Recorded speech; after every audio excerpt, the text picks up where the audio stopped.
Kami telah mengutus tim media untuk wawancara masyarakat tentang program-program pemerintah. 80% memiliki tingkat kepuasan. Saya yakin bahwa 2024 itu harga mati. Bapak Bupati akan menang kembali. Amin.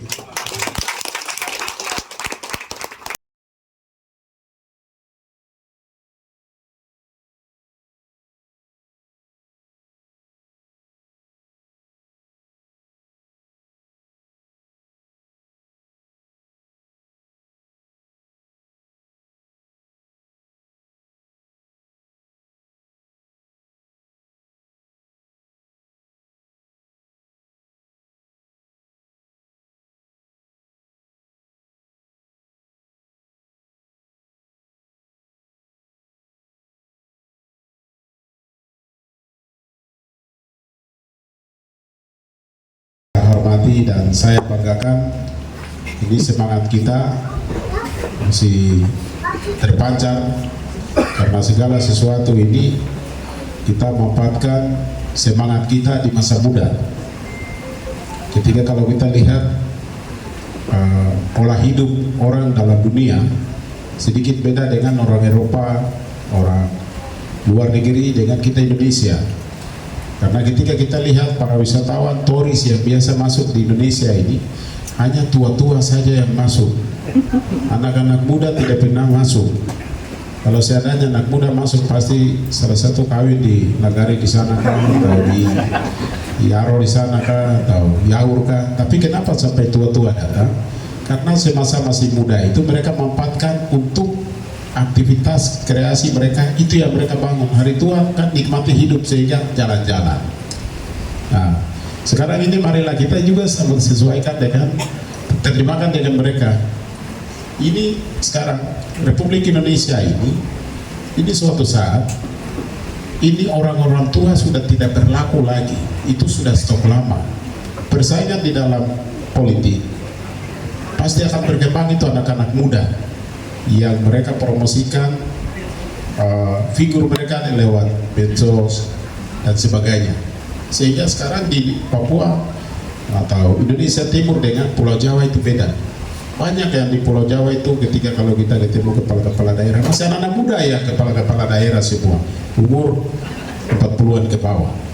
Bahkan sampai sekarang opini yang ada bangun di kiri kanan bahwa Gibran akan pasangan dengan siapa-siapa nanti akan jadi calon presiden, karena ini setelah medsos ini naik sehingga orang isu semua terangkat, sehingga itu menjadi peluang bagi seseorang. Sehingga saya pikir bahwa ini sekarang Papua Tengah ini kita ibu kota ada di Nabire, maka anak-anak muda punya peluang bagi kita sekalian.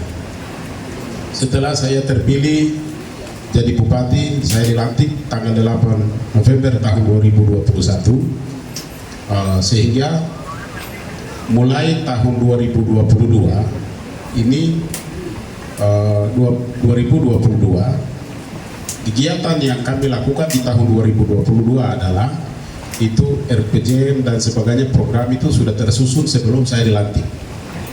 Tapi saya kerja hanya maksimalkan tahun 2022. 2022 itu saya hadapi masalah banyak karena utang pemerintah sebelumnya 180 miliar itu harus saya tanggulangi dengan APBD kita.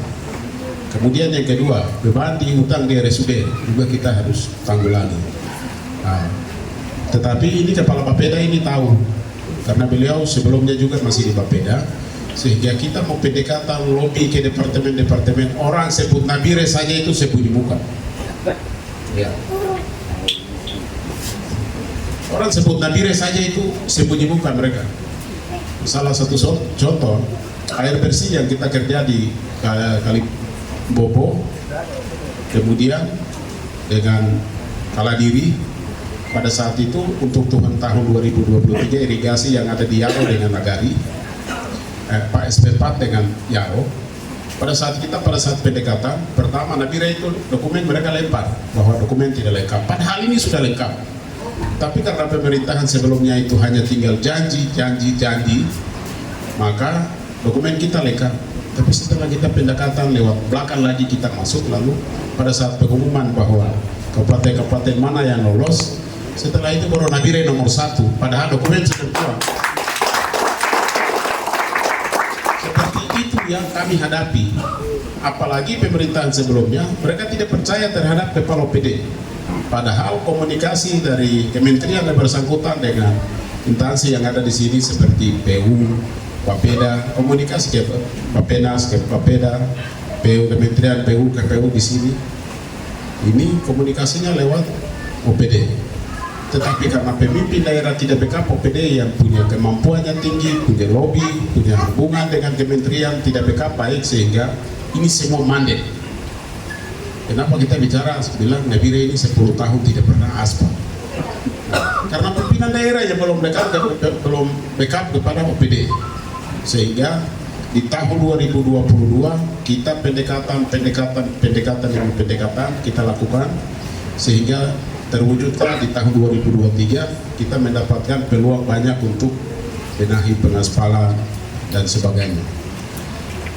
Ini yang kami lakukan di tahun 2022. Dan sekarang karena saya masa kepimpinan saya ini hanya 2 tahun, maka 2022 itu tahun kerja saya. Sekarang kepala OPD ini kan mereka sudah punya kemampuan untuk ada akses ke kementerian, maka lewat jaringan yang kita sudah bangun, komunikasi yang kita bangun, pasti mereka akan jalan. Sehingga saya sekarang ke SKPD sudah mulai tidak, apalagi saya karena pejabat politik dan juga saya berkiprah sejak saya umur 24 tahun sampai hari ini di politik, maka kerja saya sudah selesai.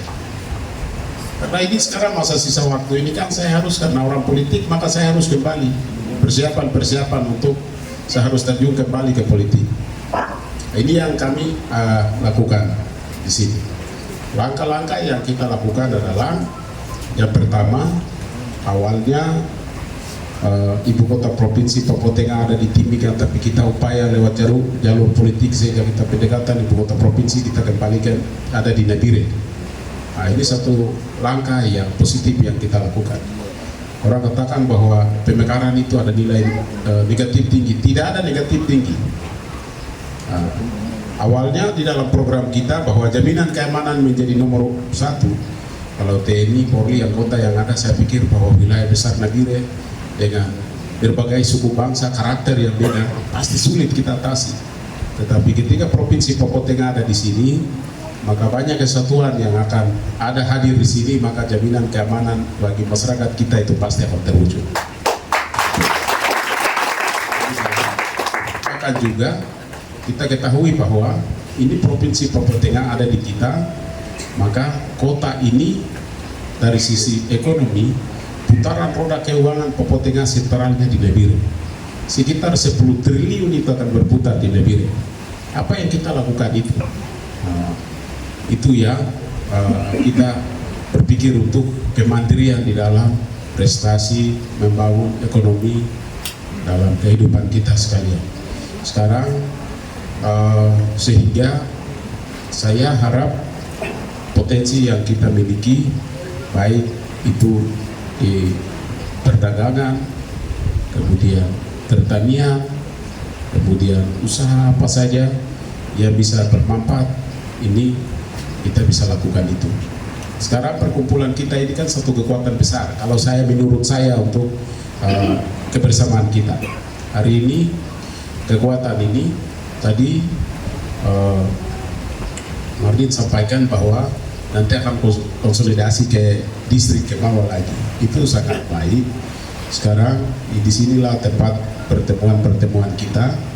Nanti dalam ajaran perubahan nanti peran kita ini bermanfaat untuk orang lain. Saya ada ini untuk orang lain. Saya berkarya untuk orang lain. Nah, ini yang mari kita sama-sama nyatakan perbedaan kita untuk dalam perkumpulan dalam satu wadah. Saya harap supaya di tahun ini perkumpulan ini harus berkuat sehingga persoalan-persoalan sosial, kebutuhan sosial, lewat ini saya juga turut sama-sama kita membangun kegiatan-kegiatan, aktivitas-aktivitas sosial kemasyarakatan. Sehingga berkat kekuatan ini kita harus berbuat, sehingga mungkin di tahun ini coba kita lihat satu mungkin mobil ambulans kah yang saya titip lewat perkumpulan kita, sehingga ketika terjadi persoalan baik di SPK, di manakah dan sebagainya, mobil ambulans ini kita manfaatkan untuk jemput.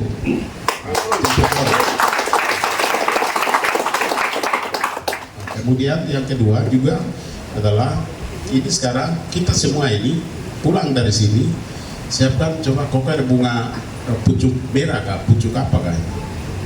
Pucuk merah ya.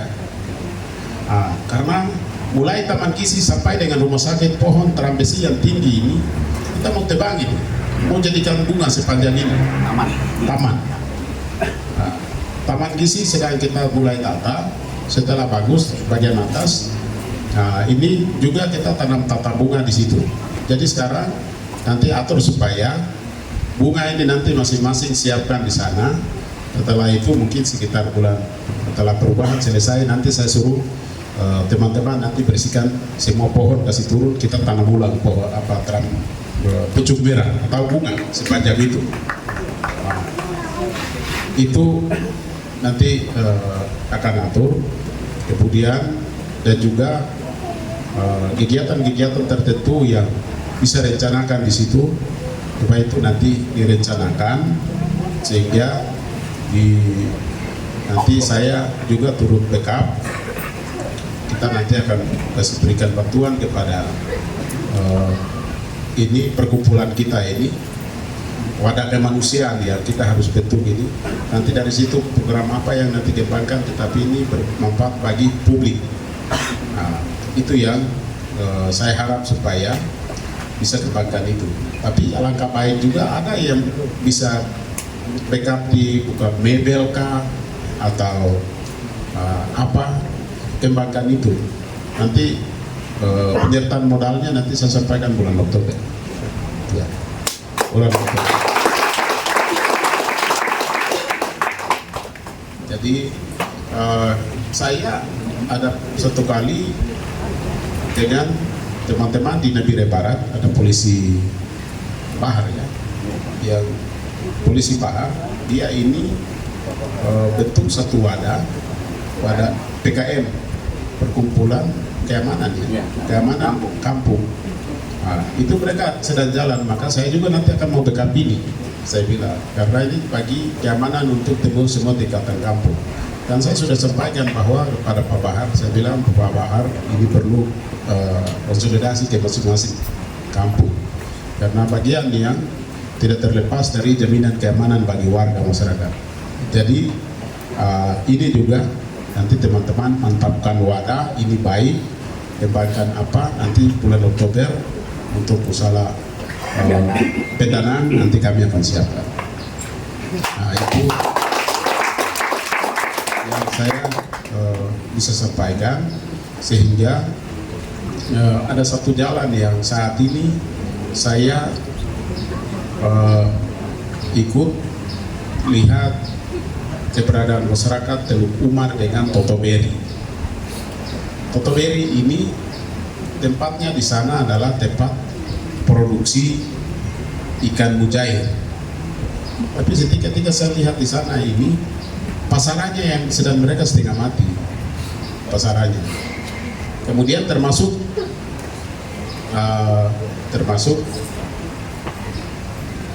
dari Teluk Umar. Kemampuan mereka ini mancing ikan luar biasa, potensinya bagus, tapi pasarannya. Sekarang kalau perkumpulan ini berkuat, berarti pendanaan yang kami akan siapkan ini bikin speed, pergi jemput di sana. Kemudian lain jadikan mau jadikan ikan asing kah, buka warung papeda kah, atau jual ikan juga begitu, hidup-hidup mujair itu. Kembangkan itu malah lebih baik. Kemudian ada satu hal ini bahwa hari ini potensi kita di Nabire ini piara ayam potong sangat luar biasa. Orang datang beli langsung di sini.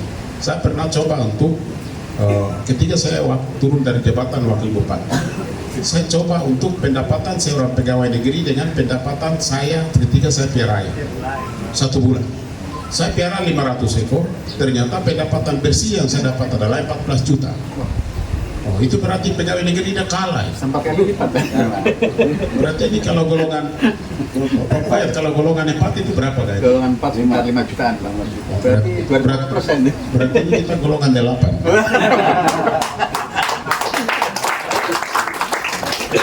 Sedangkan ayam ini kan hanya kita piara 28 hari, itu tidak pernah gagal. Kecuali ayam itu dapat beberapa penyakit mati, itu ya kita gagal. Tapi kalau tidak, ayam langsung mereka datang ambil di kandang, jadi baguslah di situ. Coba nanti program seperti begitu saling berdayakan antara satu sama lain. Ini yang salah satu sisi, coba nanti diskusi baik sama-sama. Buka mebel juga, buka bengkel juga, coba lagi. Nah, coba pikirkan lagi. Banyak bagian itu coba kita pikirkan ke sana. Kemudian yang satu adalah bakti sosial kita yang tadi saya sampaikan, bahwa mobil ambulans yang kita akan siapkan untuk teman-teman melayani masyarakat kita. Ya, donor darah. Ya. Nah itu juga Pak Dokter usulkan salah donor darah. Ya kurang terus itu juga.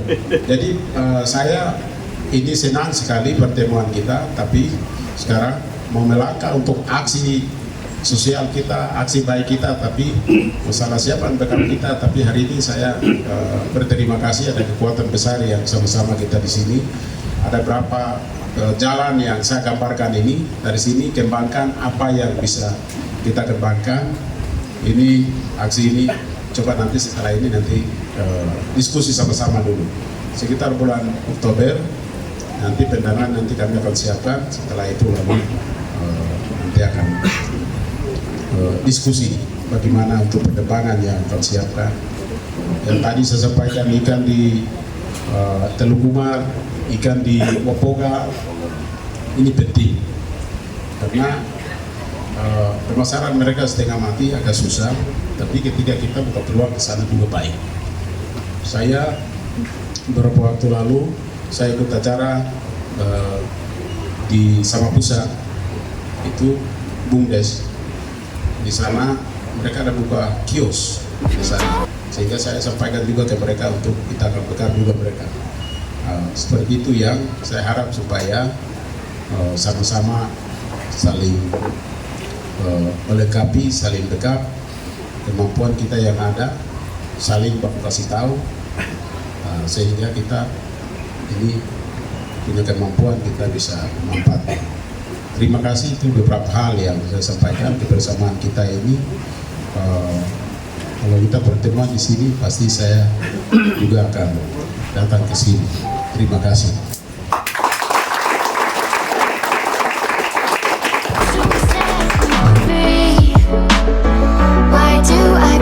Why do I love the way you always leave me? Why do I, baby?